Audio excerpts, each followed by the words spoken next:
Hey guys, welcome back to my channel. আজকে নিয়ে এসেছি তোমাদের জন্য একটি ছোট্ট ভিডিও নিয়ে। সেটি হচ্ছে মধুময় পদ্যগীতার অষ্টাদশ অধ্যায়ের সারাংশ। তবে শোনো। মোক্ষ যোগ। অর্জুন শ্রী ভগবানকে সন্ন্যাস আর ত্যাগের মধ্যে বিভিন্নতা কি তাহা জিজ্ঞাসা করিলেন। অর্জুনের কথায় ভগবান শ্রীকৃষ্ণ বলিলেন, হে অর্জুন, কর্মফলের লোভ বর্জন করাই আসল সন্ন্যাস বা ত্যাগ। যাহারা ভাবেন যে সংসারের কাজকর্ম পরিত্যাগী সন্ন্যাস, তাহারা ভুল ভাবিয়া থাকেন, ভুল বুঝিয়া থাকেন।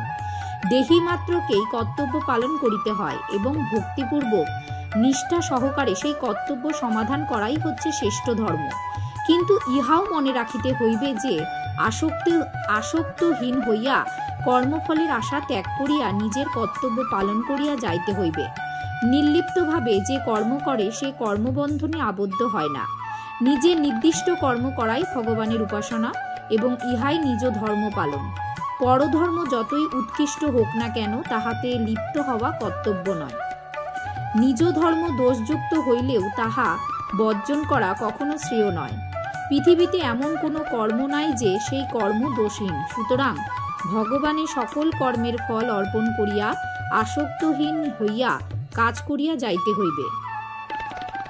সকল কর্ম বর্জন করিয়া শ্রী ভগবানের শরণাপন্ন হইতে হইবে। তাহা হইলে তিনি মুক্তি দেবেন। ধন্যবাদ।